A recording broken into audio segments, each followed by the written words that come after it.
Monsieur le Premier ministre, chef du gouvernement, représentant le chef de l'État à cette cérémonie,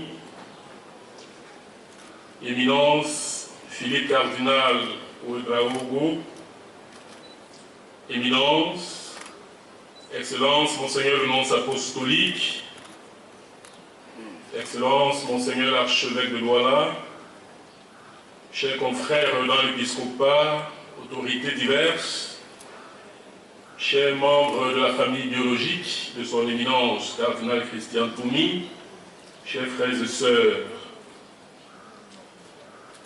les grandes douleurs sont muettes, disait Sénèque. Mais pour les chrétiens, il existe un antidote aux grandes douleurs, la vertu de l'espérance. Elle peut se définir comme la victoire qui est notre issue, malgré la douleur, et peut-être grâce à elle. Vues ainsi, les grandes douleurs deviennent promesses de vie, lieu d'expression du Magnificat à notre Dieu, qui fait tout concourir au bien de ceux qu'il aime. L'expression est de Saint Paul dans son épître aux Romains, au chapitre 8, verset 28. Les évêques du Cameroun voudraient, en ce moment de grande douleur, mais littéralement subjugués par l'espérance, rendre grâce à Dieu pour la vie et la mort de son éminence Christian Cardinal Toumi et pour le magnifique contenu de l'entre-deux qu'il a offert à l'Église, au Cameroun et au monde. Il est devenu membre de notre conférence épiscopale le 6 janvier 1980. Depuis lors, les rencontres de cette structure de communion étaient remplies de sa présence, lui dont l'immense statut physique dominait l'espace, dont la méthode et le contenu des réflexions surplombaient les débats, tout cela culminant dans sa prière régulière et fervente. Il en était, jusqu'à sa mort, la mémoire vivante. Nous nous souvenons, avec beaucoup d'émotion, de sa présence active au dernier séminaire annuel de cette conférence tenue à Bafan en janvier dernier, comme s'il voulait faire remarquer combien il est chrétien et noble d'aller jusqu'au bout de ses engagements, d'aller jusqu'au bout de l'amour. Nous voulons saluer en notre cardinal ce courage indompté qui, selon Voltaire, fait de grands héros.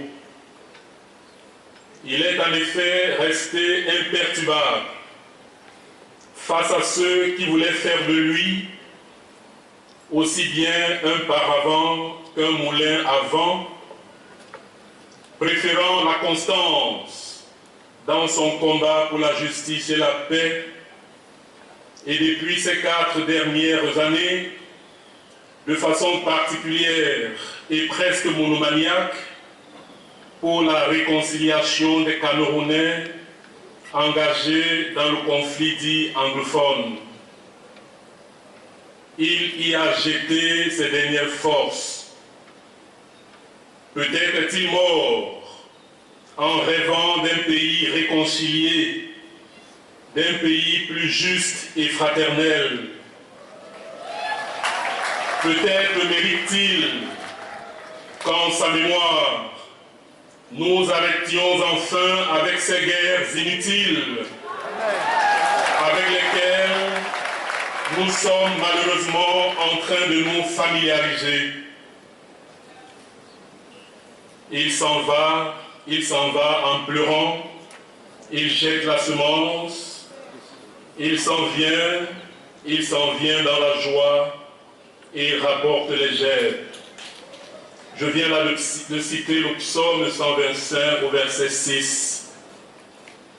Que ces semences de justice, de réconciliation et de paix que notre cardinal a jetées en terre, dans la douleur et au nom de sa foi, germent et reviennent en fruits de joie pour les habitants de ce pays qu'il a tant aimé. Cher frère Samuel, des frères de la Conférence épiscopale nationale te rééditent leurs condoléances les plus sincères, ainsi qu'aux fidèles de l'archidiocèse de Douala et à la famille naturelle de son éminence.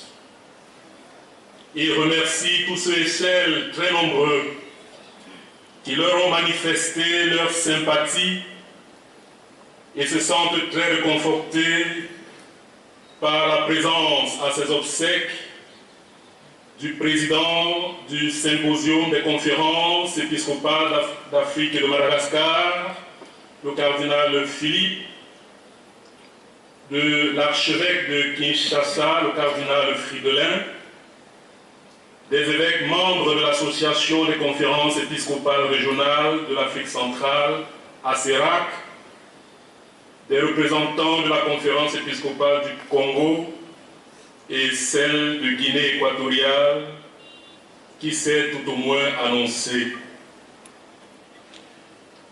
Chers éminents confrères et pères, en te déposant tout à l'heure en terre, nous nous souviendrons avec André Malraux que le tombeau des héros est dans le cœur des vivants. Les vivants à travers lesquels leurs combats se poursuivront certainement. Repose en paix dans les craintes de Dieu que tu as servi. Requiescat in pace. Amen.